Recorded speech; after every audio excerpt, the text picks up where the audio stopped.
This is Catherine Beagley reading The Simple Plan, A Book of Hope, A Book of Dreams, written by Georgia Alvarez, founder and CEO of Wings of Eagles, the Joseph Alvarez Organization for Seriously Ill Children. All rights reserved. Copyright 2012 by Georgia Alvarez. The Simple Plan. His brilliance illuminated the darkness as the angel listened to his command.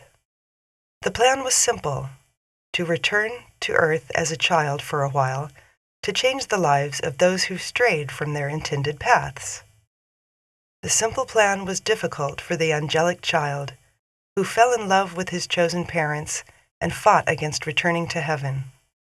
To quote Joseph Alvarez from October 1990, "God sent me here to teach, but now my job is done." Introduction. For years, I have wanted to tell my story but have been afraid. Afraid of what people would think, and that maybe no one would care. But after recent events in our world today, I feel the time is ripe, because the world is full of too much fear. I think it's time to tell you the story of a little boy who made his way in the world almost even before he was born.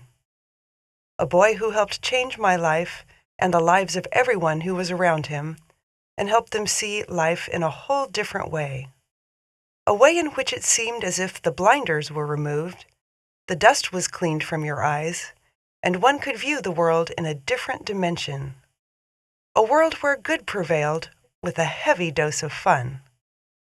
A life where birds and squirrels, as well as every other animal and bug that crawled, was just as important as any living being on the planet.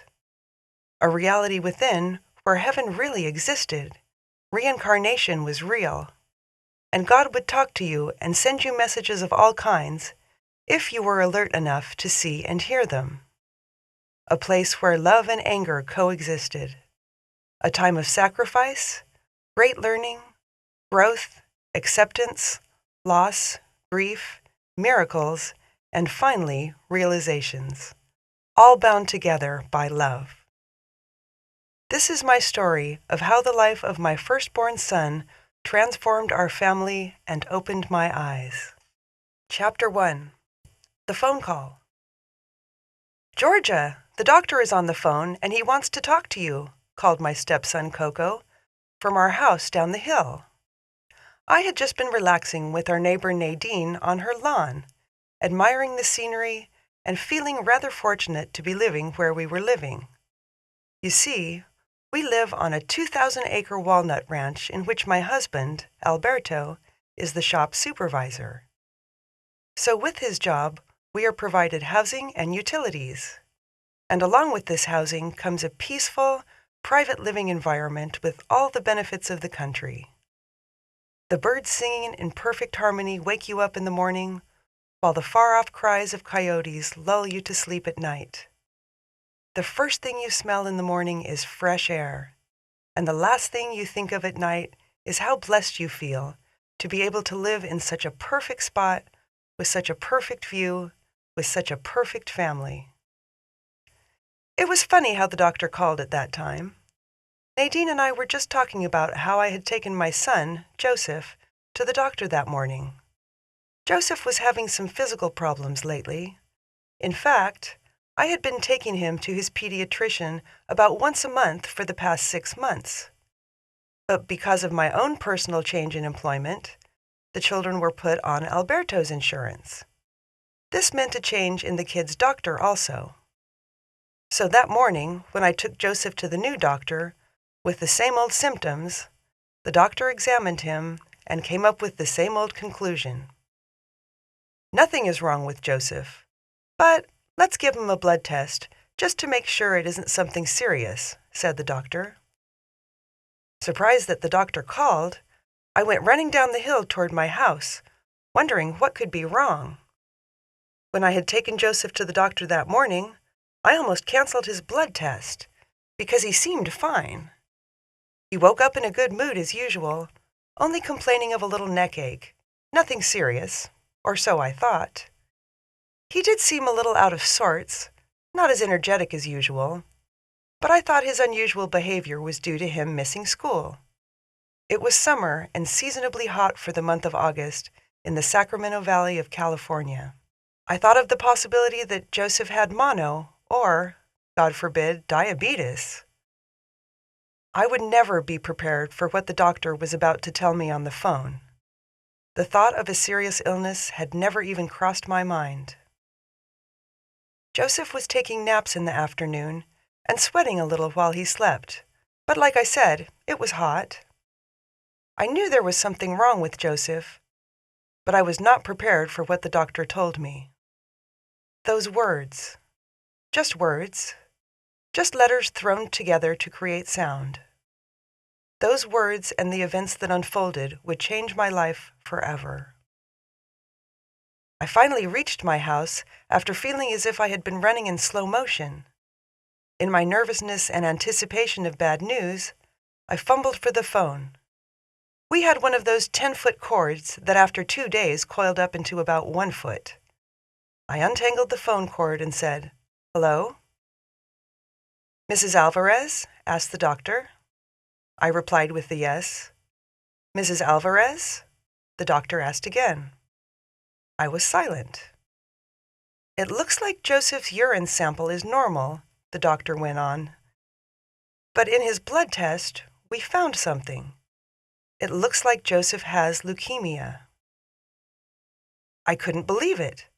I didn't hardly know of anyone who had the disease, and the only people I had heard of having leukemia, well, they didn't make it. They died. My heart sank. My precious little pride and joy, my firstborn son, had leukemia. My first response was, "Are you sure? Are you sure this isn't a mistake?" "I'm sorry," said the doctor. "No mistake." As I'm talking, something in my voice must have gotten the attention of Alberto, who was down the hall, getting ready to go to town with Joseph. I remember the silence and feeling like the whole world, at least my whole world, was looking at me, listening to me, waiting for a response. I asked the doctor if he could repeat what he had just said to my husband. Alberto picked up the extension. While Alberto and the doctor talked, all I could do was gaze at my precious little son down the hall. I looked at his face and his discolored complexion that I hadn't wanted to admit looked abnormal. I looked at his swollen little stomach. This son of mine, who meant more to me than anyone or anything in the world. He was my love, the love of my life.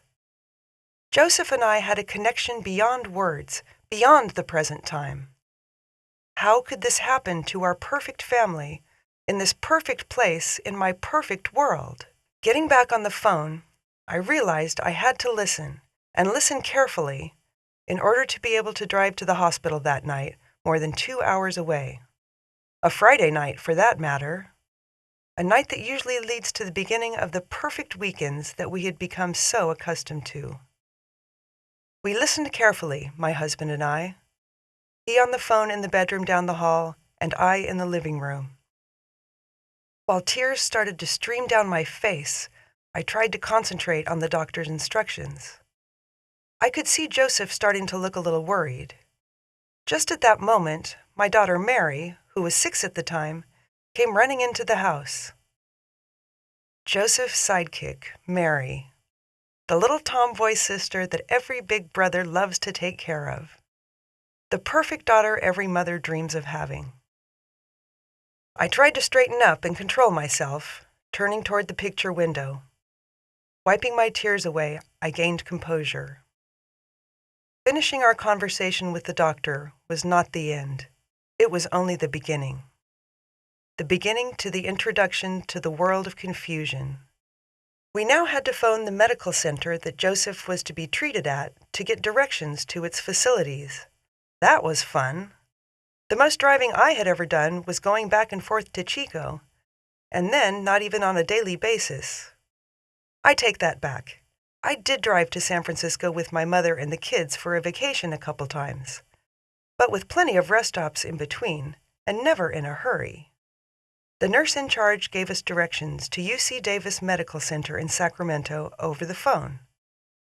I don't think I had ever even been to Sacramento except on a field trip with the school my children attended, and even then, I didn't have to drive. Gathering all the information to go to the hospital wasn't easy. We were a little confused. I thought we were supposed to wait for the nurse to call us back before we were to leave, and Alberto thought we were supposed to leave right away. After a bit, we came to the conclusion that Alberto was right and I was wrong. So we made arrangements for Mary and Coco to stay with our neighbors, Bill and Nadine. Before we left for the hospital, I felt the need to call one family member from each of our families so they could get in contact with the rest of the gang. Those were some of the hardest phone calls I've ever had to make, especially on the limited information I had. Alberto was not too happy that I was wasting all this time over the phone, so needless to say, they were very hurried conversations. First, I called my sister Edla and asked her to contact the rest of our family. Then I called Alberto's sister, Juanita. I would have called my sister-in-law, Annie, who was also Joseph's godmother, but I just couldn't do it. If anyone loved Joseph as much as I did, it was Annie. She was the type of aunt who always threw the parties, always gave the gifts, always giving that extra special effort and pizzazz in everything she does. And she always treated Joseph special. I don't know why, but out of all the nieces and nephews, and believe me, there are plenty of them, she always treated Joseph special. As we were heading out the door, the phone rang. It was Annie, and she wasn't real happy that I didn't call her and tell her myself. I explained to her that I just couldn't tell her, which she expected. Then I told her that I had to go and that we were taking Joseph to the hospital right now. I gave Mary a kiss and a hug goodbye and jumped into the car. As we drove away, down that long gravel road to Cana Highway, I could see Mary in the outside mirror, looking happy as could be because she was going to be spending the night with two of her favorite people, our neighbors, Bill and Nadine. Mary, being only 6, would not understand until later how serious this whole situation was. And then there was Joseph. He had his bag packed with some clothes, but most importantly to him, books and his Ninja Turtles. With a smile on his face and love in his heart, he was going on an adventure. To him, this was fun. He had never been to a hospital before. He'd only read about them or watched stories about them on TV. He was excited to be going. With Alberto at the wheel and Joseph lying down in the back seat, we headed down the road.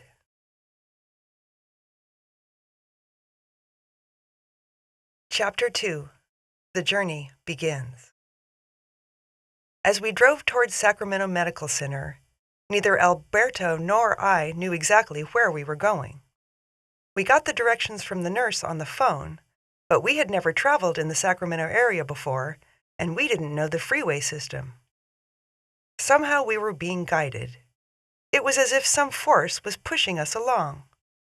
We made every exit perfectly, hit every green light, and we drove perfectly to the hospital without so much as one wrong turn. We were guided to the hospital that night by a higher power. We didn't realize it at the time, but we do now. We arrived at the hospital at about 10:30 p.m. on August 11th, 1989. Alberto and I received our name tags from the security guard after a quick check of our IDs and were directed to the 7th floor, which is the pediatric floor of the medical center. Riding up that elevator was a joyride for Joseph, but a ride toward hell for us. We got off the elevator and slowly walked down the hall to the nurse's station. We were greeted without warmth or compassion, so I thought that probably the doctor and Chico had made a mistake, and we would be sent home soon. But I was wrong. I now know that the nurses and doctors and staff at UC Davis get such a huge amount of patients per day, per week, per month. that our arrival was just one of many. Our arrival was no more important or severe than any of the other patients they had already witnessed. I am sure they would have liked to have shown more emotion or shown that they cared, but they were tired. It had been a long day for them, and our faces seemed to look like so many other faces that they had already seen that day. We were assigned to a room for Joseph. I can't remember the room number, it was so long ago. But actually, in my mind, it seems like only yesterday. Shortly after being settled in by the nurse, a nice round nurse, we were joined by 2 doctors. At least, I thought they were doctors. I learned later that all the real doctors had already gone home, so we were joined by 2 interns. The interns, both women, each gave Joseph a thorough examination. While they were examining him, Joseph put on one of his best performances. He told them stories, told a couple of jokes. He was busy charming the 2 women so much that they were beginning to wonder if he was sick or not. We talked a little with the interns, gave some background information on Joseph, and then Alberto and I were asked to follow the one intern, the one with the short, curly brown hair, the one who seemed to be in charge, into the other room. While we went with the one, Joseph stayed in his hospital room and charmed the other prettier intern. I will never forget this as long as I live, even though I wish I could. The conversation that we had with the very unemotional, sergeant-like intern with the short, curly brown hair. We were led to a room with a lot of chairs that were covered in brown vinyl. The rug was a kind of rust brown color, and to the side of the very small room was a door that led to a large bathroom with a large shower. At the time, I didn't realize it, but I would be spending a lot of time in this room. We sat down side by side, Alberto and I, facing the intern, holding hands. She started off with the words, "I'm sorry, but..." That's all I needed to hear. Tears started rolling down my face, and they didn't stop for 3 days. She went on to tell us that there was no mistake, that Joseph had leukemia. When the blood was drawn at 9 a.m., his white blood cell count was 220,000. After drawing his blood that evening at the hospital, his white count was 400,000. There was no infection that would multiply his white count at such an alarming rate. He definitely had leukemia. The doctors would do a procedure called a bone marrow aspiration the following Monday, because this happened to be a Friday night. The labs for such procedures at the time were closed on the weekends. Well, I cried, and I cried. This was the most devastating news. I kept telling her over and over, "Not Joseph, please, not Joseph. It could be anyone else in the world, but not my Joseph. He is my firstborn. He is so special. All the nurses in the delivery room could tell that he was special when he was born. Please, not Joseph. You don't understand. Joseph is special." I just kept crying out to her, not hearing her words. I stopped holding Alberto's hand and just hung my face, looking at my lap. After a while, our conversation became futile.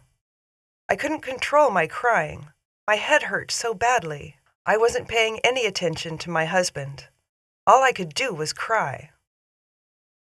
We ended our talk, and I followed the doctor out of the room, through the double doors, down the hall with my husband following closely behind. We walked by Joseph's room, barely looking in, and called to him, as he was playing on the bed, that we would be back in a few minutes. Walking faster and faster down the hall toward the elevator, my husband passed me. Riding down the elevator, I don't even remember looking up. I remember looking at my shoes. As soon as those elevator doors opened, my husband dashed out and almost ran to the doors that led out of the hospital. Trying to keep up with him, I was jogging. He had already sat down on the front steps that led to the hospital with his head in his hands. With blurred vision, I caught up to him and put my hand on his shoulder and witnessed something I had never seen before in all our years of marriage. My husband, this big, strapping man who I thought was invincible, was crying so helplessly, so hopelessly, and cursing God with every breath he took. I realized that I was not the only one crushed and torn from the inside out. My poor husband, crying in such a way that would have made even the most evil person stop and give comfort to him. I felt so sorry for him. I started comforting him, forgetting my own heartache. I warned him to stop cursing God, but he kept on. I told him that he had to stop cursing God because he was the only one we could count on now. But the agony and despair on my husband's face told the story of how he felt. He felt punished. He felt burdened. He felt betrayed. Here was a man who worked hard every day and always kept good care of his family. He may not be the most perfect husband in the world, but he is a great father. He loves his children and puts them above all in his life. Our children go without nothing that is in my husband's power to attain for them, and he felt betrayed by God.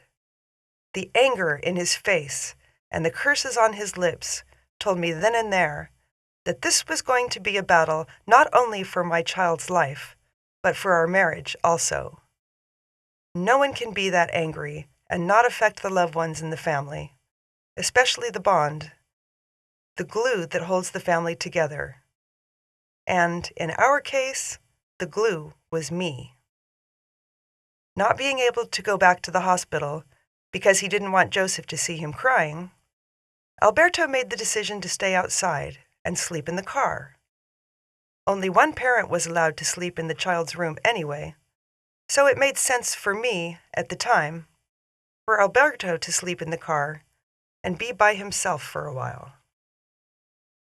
As I went back up to Joseph's room, I tried to hide my feelings of despair and my heartbreak. My heart was broken. There is no other way to describe my feelings at the time, but that my heart was broken. Here was the apple of my eye, the baby that I had actually dreamed of having, and he was so seriously ill. How could this have happened? This was not in the plan. Joseph and I didn't get to sleep that night until after 3 a.m.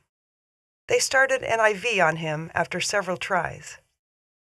After about 15 attempts by a student nurse, I got mad, and the head nurse started the IV after only one attempt. Then we were taken to the X-ray department on a completely different floor for chest X-rays, which didn't photograph well the first time, so the technician had to try them again.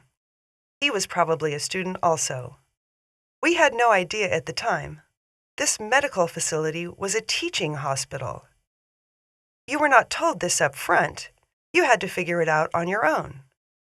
Even though everyone looked official in their white lab coats, that didn't make them a true nurse or a true doctor.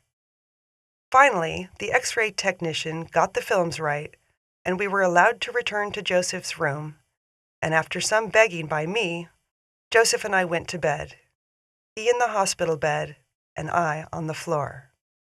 That night, I dreamt of the perfect life we thought we had back home on the ranch, and of all our family fun we were so used to enjoying. I dreamt of all the birthday parties with the kids, and the fun New Year's Eve parties that we enjoyed on an annual basis at Harvey's and Annie's house. As I went into a deeper and deeper sleep due to pure exhaustion from being awake for 21 hours, I started dreaming and remembering about events that had taken place earlier that summer that led to the events that unfolded that day. Somehow in my slumber, I started making connections. Not even after waking did I really start to understand my remembrances of earlier that summer. It was a dream, but it wasn't a dream. It was like having a film in my mind play real events while I was sleeping. I was remembering these things for a reason. But why? I would understand later. Chapter 3. The Dreams. I really don't know why I even remember this at all, except for the unnatural feeling that I got. We were shopping, Joseph and Mary and I, on a hot summer day at a large local warehouse-like food store. You know, one of those grocery stores that look like a big warehouse on the inside, with boxes of items stacked to the ceiling, and people riding around on forklifts all over the place.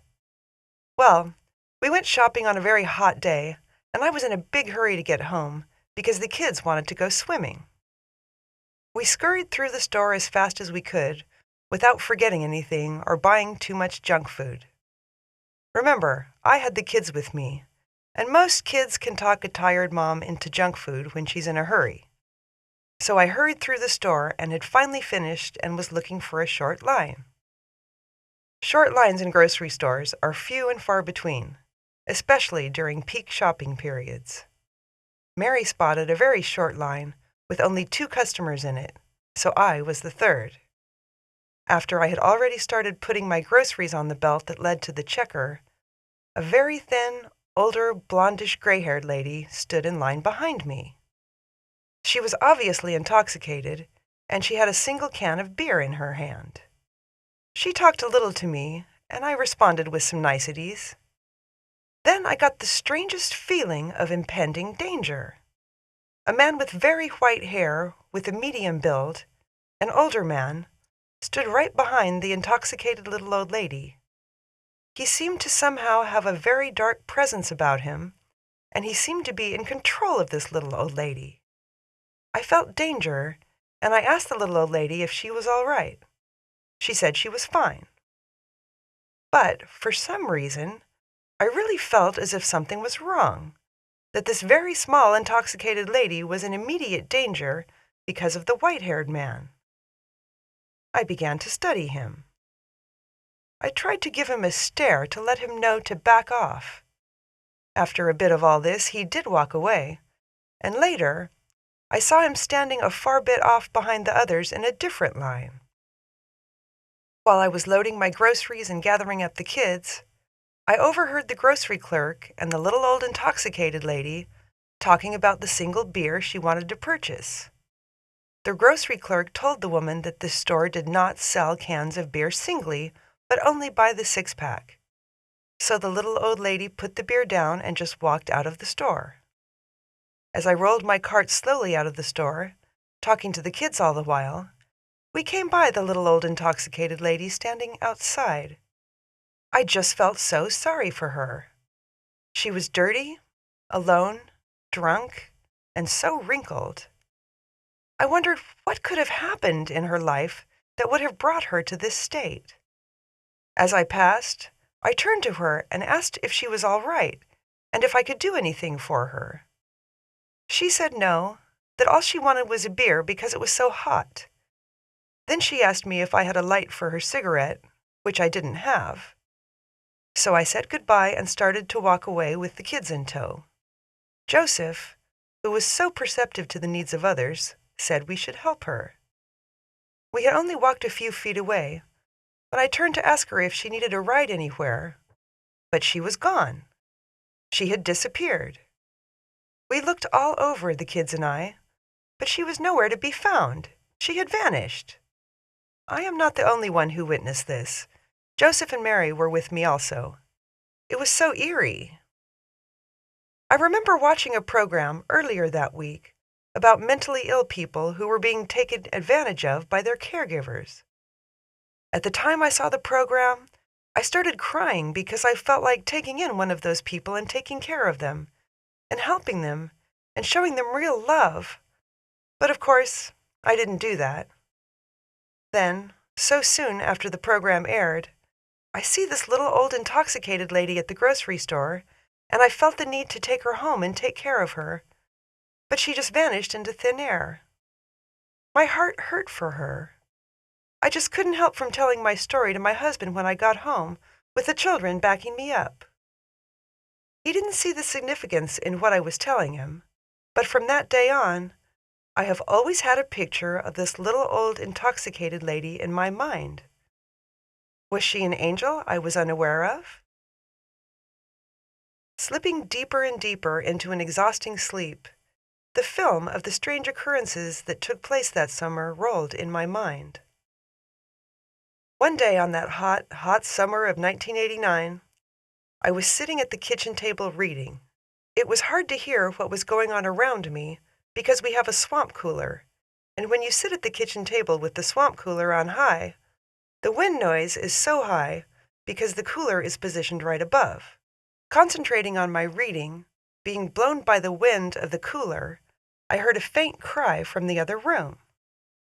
As I perked my ears to hear the sound, I realized it was Joseph, and he sounded as if he were in fear. I jumped up from the kitchen table and followed the cries to his bedroom. What I saw then I had never seen before or after.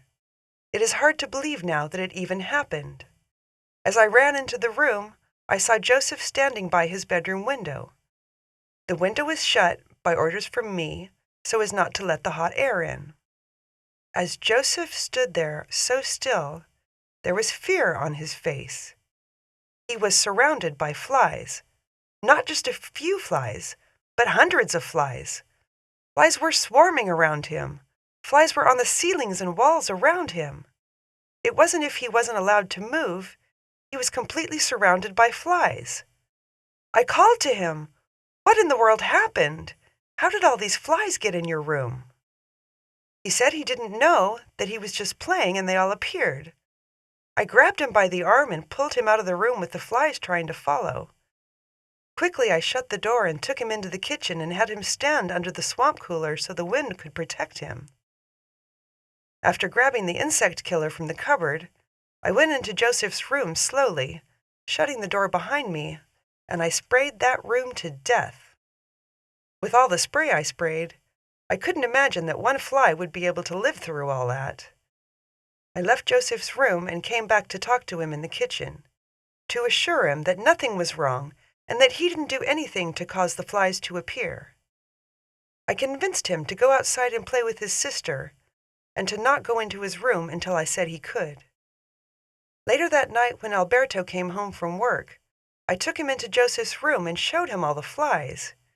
He couldn't think of an explanation for why the flies were there or even where they came from. It is still a mystery. As my mind dreamed on, that dream turned into a nightmare. I was no longer dreaming of past events of the summer, but of a nightmarish future. My dream turned dark and suddenly opened up to a red background with many people in it. Many people that I didn't even know. But there were also many people that I did know. Everyone was dressed very darkly and in dresses and suits. There was an overabundance of flowers in many different colors. But there were many flowers in the colors of the 49ers football team. Row after row of people dressed nicely, sitting in pews, paying attention to someone on stage. Then I noticed that there was a brilliantly white coffin at the feet of the man on stage. As my mind and soul hovered above the people, above the red interior, then above the brilliantly white coffin, I saw Joseph. He was in the coffin. This was not a dream. This was a nightmare. This was his funeral.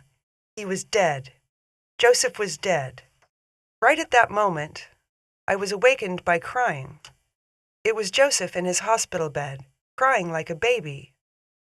I took one look at him and I was crying. I got up off the floor and went to him and started hugging him and rocking him and crying with him. It was only 6 a.m. A nurse had awakened him to take his blood pressure. We had only 3 hours of sleep. This was a bad start to a very bad day. Chapter 4. The First 11 Days. This day was the beginning to a week-long string of friends and family visits. The introduction to many different medical personnel, many of who were students who were in training to be real doctors someday. This was also the beginning of learning a system, the medical system, insurance, red tape, godlike attitudes from real and training doctors. Too many personalities in one room with very large egos. A time of making friends with overworked, under-respected nurses who were on autopilot in the feeling department due to too many children to take care of. It was also a time of meeting other mothers and fathers with sick children who had been with the system for a very long time, who were kind enough or unkind enough, to the way of my thinking, to try and show us the ropes. We met a lot of families on government assistance who relied upon their social workers' abilities to help them through the crisis. Social workers who were overworked, overtired, and overbooked with people to help that limited their effectiveness. This day was the beginning of reality for me. Until Joseph was diagnosed, I feel I lived in a fantasy world. Ever since Alberto and I had been together, we had lived on a ranch where he was employed. He started working for the same company that he works for today when he graduated from high school. The company has always provided him with housing and utilities. Even when we moved from Butte City to Chico and then to Nord, we have always been given a rent-free house with utilities. I've never really known any real bills, except for car and insurance and maybe a department store bill. From a middle-class view, we live very nicely. So we were always able to buy our kids nice clothes, lots of toys, almost anything they wanted, without thinking about what tomorrow might hold. You see, Alberto and I weren't savers. We were spenders. We lived for the day, piling as much fun into one day as we could, thinking a lot about ourselves and not a whole lot about others. But there is one thing that we were able to do well, and that was to raise very good, loving, and kind children. I don't know how we did it, but our children are very nice people, especially Joseph. He was one of those kids that if you gave him money to buy himself something, he would give it to a homeless person on the street.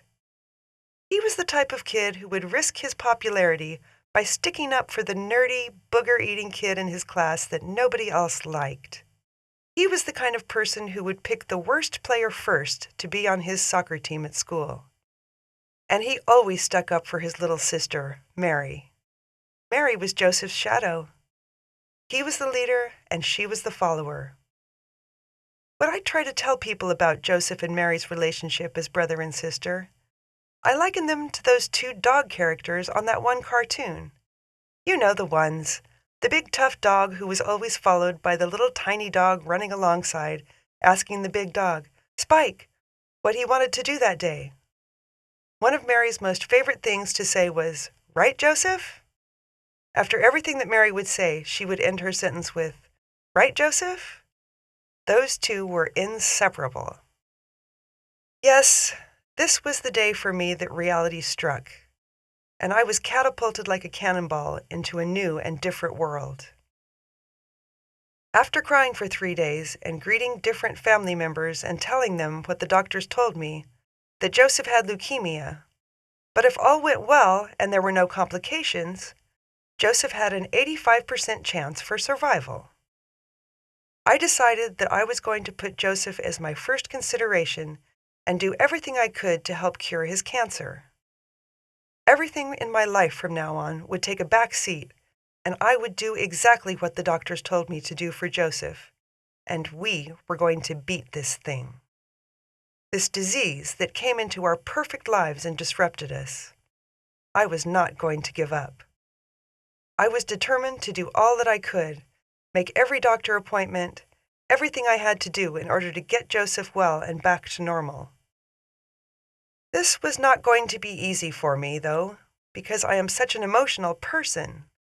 You see, I cried a lot. And I cried a lot in front of Joseph, which let him know that something big was going on. Even though he was 8 years old when he was diagnosed, he really did not understand what was going on around him.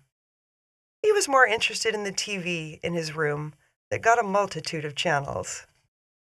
On the Monday after the 14th of August, Joseph had his first bone marrow aspiration, in which the doctor inserts a larger-than-normal needle in the patient's back into a bone and withdraws the bone marrow.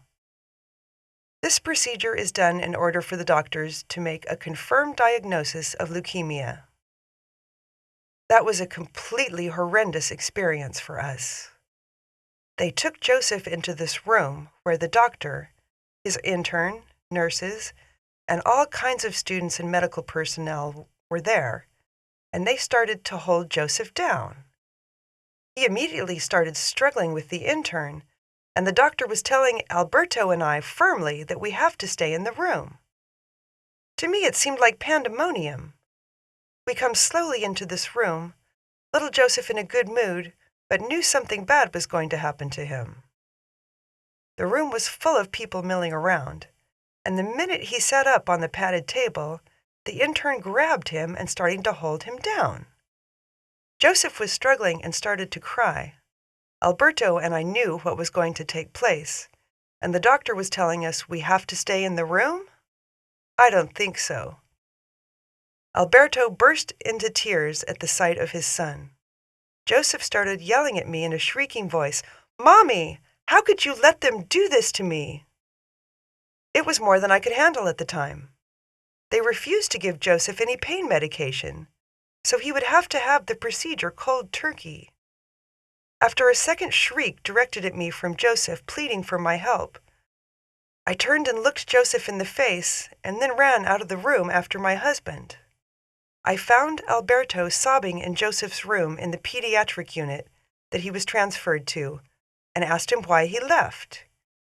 He said that if he would have stayed, he would have started tossing people out the window so they would stop torturing his son. He knew he couldn't do that, so he had to leave the room. Right at that moment, our medical social worker came in the room. I told her this wasn't a good time, and she was kind enough to leave. As Lynn was leaving, Joseph came into the room. He had tears in his eyes but a smile on his face as usual, and was holding a big nice book on reptiles that he was given as a gift for enduring such pain. The doctor followed shortly after, none too happy that we didn't stay in the room, and made it perfectly clear that the next time Joseph has that particular procedure done, I had to stay. During that week at the hospital, Joseph was subjected to one procedure after another. He had the bone marrow aspiration, along with a spinal tap or lumbar puncture, to be more medically correct. He was started on prednisone and chemotherapy. He had a Hickman-Broviac catheter surgically inserted into his chest. This type of catheter is used to give chemotherapy into and to draw blood out of. It is a direct line to the child's heart. He was examined by all kinds of doctors, students, and nurses. He was x-rayed, listened to, poked at, and filmed. We had a steady stream of visitors, calls, flowers, cards, and letters. Joseph had felt okay before he came to the hospital, but by the time we were allowed to go home, he was exhausted. On that first week, 11 days to be more precise, Joseph was transferred to 3 different rooms. As we loaded the car to go home with a handful of instructions for further treatment, balloons, toys, stuffed animals, cards, and suitcases, I remember wishing that this had all been a bad dream. I never thought I'd be so happy to see our little 3-bedroom, 1-bath, double-wide mobile home as I was the day we came home from the hospital. As Alberto opened the door of Bill's station wagon that he let us borrow to bring Joseph home in, Lobo, our white half-wolf, half-German Shepherd dog, came running up, very excited to see us. As Joseph crawled out the back of the station wagon, Lobo came forward to greet him. Lobo took one sniff of Joseph and backed up about 2 feet. It was the funniest thing we had ever seen. It must have been all the medicine Joseph had in his system, because the dog obviously didn't like his smell, and he let us know it too. We were also greeted by our neighbors on the ranch. This was one of the best birthday presents I ever had, and that was bringing my son home from the hospital. I turned 31 years old that day. Joseph started crying later that night because he couldn't get me a present. Having him home was the best gift. 3 weeks went by, and we were doing everything the doctor told us to do. We didn't miss an appointment. We went back and forth to Sacramento, a 2-hour drive each way, 3 times a week. But to me, it was all worth it just to get my son, the love of my life, back to normal. During that time, Joseph could not attend school, which he loved, because he felt tired all the time due to the chemo. But that didn't stop his school from doing all the things they could to keep in contact with us. We got visits from school friends of the kids and nice calls and letters from parents and staff at the Nord Elementary School. And two of the mothers started something really wonderful for our family. They started the Joseph Alvarez Fund. It was set up at a local bank with Patty and myself as the signers on the account. These two great ladies, out of the goodness of their hearts, started doing fundraisers for our family and got the whole Nord community involved to raise money for us. They also went to the local newspaper, the Chico Enterprise Record, and told the public of our plight. Well, from there, everything just snowballed. We started receiving money in the mail, cards and notes from people we didn't even know, giving us their support through this very rough emotional and financial times. Sometimes Terry would come over to our house with $100 bills from people who wanted to help but didn't want us to know who they were. It was overwhelming for me. I would just cry because I didn't know people cared that much. Until Joseph was diagnosed properly, I thought most doctors were a bunch of quacks and just in the profession for the money. I turned out to be wrong. I know now that very few doctors are quacks, and that there are a lot of nice, caring people out there in society. They don't wear badges saying, "Hi, I'm a nice person," or anything like that. But they are there. They are there when you need them, and when you least expect them. Chapter 5. Suddenly. Things seemed to be going along according to plan, and we were on our way to Sacramento for Joseph's first bone marrow aspiration since his diagnosis to see if he was in remission. If all was well and under control, Joseph should have been in remission after the first round of chemo. We got to Sacramento without a hitch. I knew that road now. I could drive there blindfolded if I wanted to. Joseph was in a good mood as usual, but not looking forward to the procedure he was facing, because he remembered the first one all too well. We arrived at the clinic on time and started waiting to be called back. Well, we waited and waited and waited. We waited longer than anyone. Some people went in and came out while we were still waiting. I am not known for my patience or my shyness, so I finally spoke up. The secretary receptionist person gave the message, and we were finally brought back into the clinic to be seen. Then we waited, waited, and waited, and waited some more. I had it. I told the nurse, who was actually a very nice and competent person, that we were waiting no longer. If they didn't have time to see us, then they should not have scheduled our visit for that day. We had already waited for over 2 hours. Our appointment was for 10 a.m., and it was now past 12 noon. Just as we were getting ready to leave, in walked Dr. Dahl, Joseph's doctor. I guess we had been waiting all that time for him. We talked a little, with me panting and puffing, trying to conceal my anger. Then Joseph and I were taken into the room where the bone marrows are done. Joseph wasn't allowed any pain medication at that time either. This made me even angrier. We got through the bone marrow and the lumbar puncture with me holding Joseph and trying to comfort him. He was giving another pain present this time. He picked something out for his sister, Mary.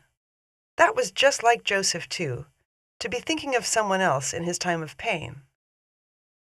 After a short while, in the most awkward way, Dr. Dahl started talking to me about Joseph's bone marrow aspiration from the first procedure in the hospital. The sample had been sent away for a chromosome test, and it came back. He told me that Joseph would need a bone marrow transplant, that he had a very rare form of leukemia. While Dr. Dahl was talking, I felt like I was in slow motion again. I could hardly understand him. I tried to write down the information he was giving me, but my hand wouldn't function properly. The doctor went on to tell me that Joseph was terminal, and that even with a bone marrow transplant, he only had less than 20% chance for survival. Here I am, alone in the room with this doctor that I hardly know, and his very nice nurse, and Joseph. The doctor is trying to tell me in the most awkward of ways that my son is going to die. Not maybe going to die, but that my son is going to die unless he has a bone marrow transplant. I was crying, my eyes were blurred, my hands were shaking. I couldn't write the information he was telling me. Suddenly, the doctor took the pen from my hand and started writing for me. I guess I didn't realize that I was so numb and unable to function. I know I was having a hard time comprehending the situation, but I didn't know that everyone else could see me breaking down mentally, emotionally, and physically in front of their eyes. The doctor tried to counsel me on having my husband start coming with me on Joseph visits, and I immediately said no. I remember being rather sharp because the emotional strain of Joseph's illness was causing a lot of problems between Alberto and I. We were lucky we had the Joseph Alvarez fund to count on, or we would have had severe financial problems, also with all the traveling and fast food expenses.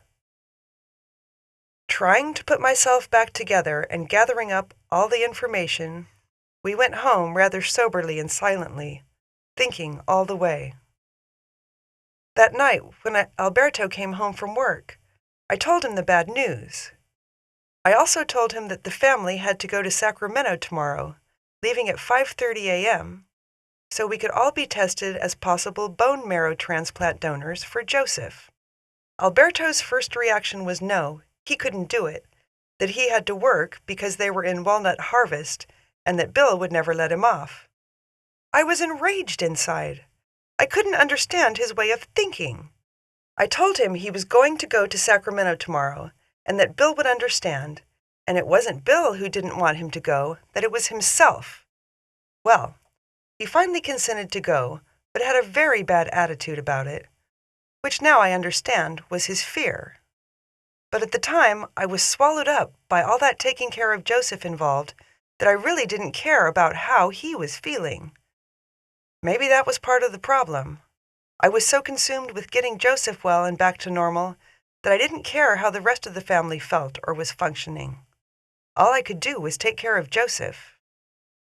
I continued to tell the family that Joseph had a rare form of leukemia called acute lymphocytic leukemia with a Philadelphia chromosome. This type of leukemia is so rare that only 10 children are diagnosed with it a year, and the only children diagnosed with it were male children.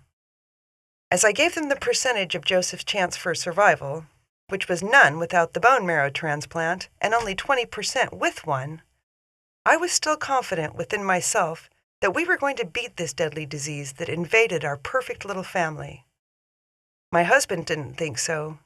He did not verbalize this at the time, but he told me later that ever since the doctor called on the phone and told us Joseph had leukemia, he said he knew Joseph was going to die. We did travel to Sacramento the next morning, all of us, Alberto, myself, Mary, Coco, and Joseph. We all had our blood drawn, and Joseph started another round of chemo. Only this round was not on the ordinary protocol schedule we were first informed of. Oh no, this was much more aggressive and at much higher doses. You see, in order for Joseph to have a successful bone marrow transplant, he had to be in remission. That meant no trace of leukemia in his blood or in his spinal fluid. That was a very long day for us, starting at 5:30 in the morning and not ending until about 7 p.m. when we arrived home. We kept doing what the doctors told us to, and all the while they were making arrangements for Joseph's bone marrow transplant. Joseph went into the hospital several times in the next month for chemotherapy and illnesses. He received so much harsh chemo in such a short period of time that he became neutropenic. Neutropenia means his immune system was so suppressed that he got different infections that needed to be treated with IV antibiotics. His body had no way of fighting infection on its own. One day, the results of the blood test came back that we had taken in Sacramento to see if one of us could be Joseph's bone marrow donor. The verdict was in.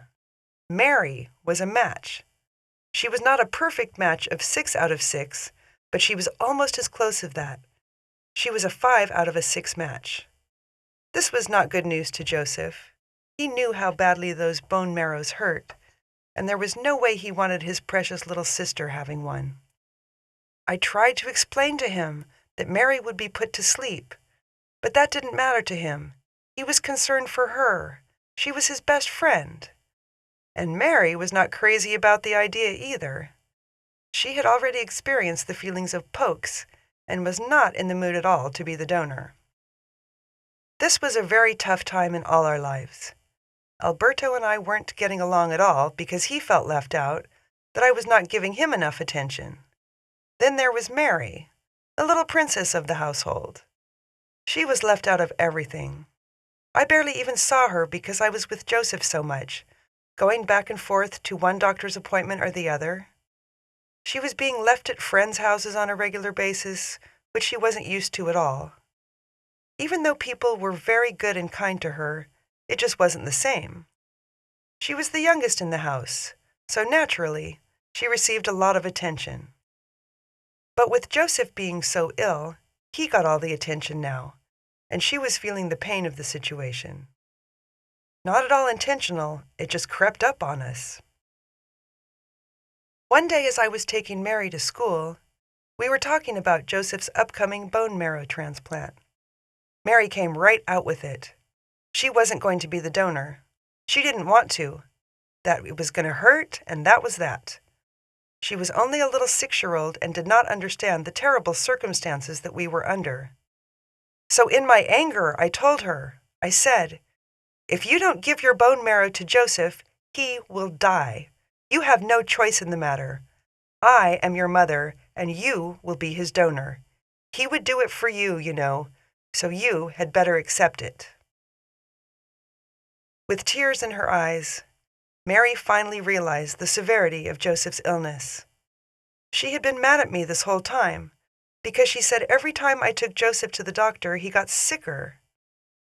I realized at that time she was blaming me for Joseph's illness, that it was my fault that he was sick.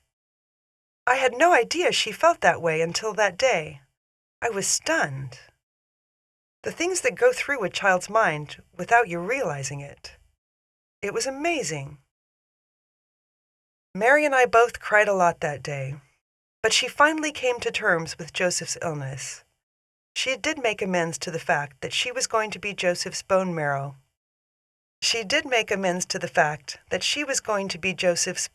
Donor, and that it wasn't my fault Joseph was so sick. I was trying to make him better by taking him to the doctor. So many issues come up in a situation like this that a person doesn't understand until you live through it. After that day, I started taking Mary with Joseph and me when he went out to his doctor's appointments in Sacramento, so she wouldn't feel so left out. 3 weeks prior to Joseph's scheduled bone marrow transplant at Stanford's Children's Hospital in Palo Alto, Joseph was finally in remission. How good the remission was, I didn't know, but nevertheless, he was in remission and all was going well. He felt better and was good enough to go to school sometimes. When he wasn't able to go to school, we were sent a tutor, a godsend actually. Joseph's tutor was one special person. She had just had a baby and would bring her baby with her when she would come to our house. Joseph's tutor was a Christian, even though I did not know it at the time. She and Joseph got along well. He looked forward to her visits.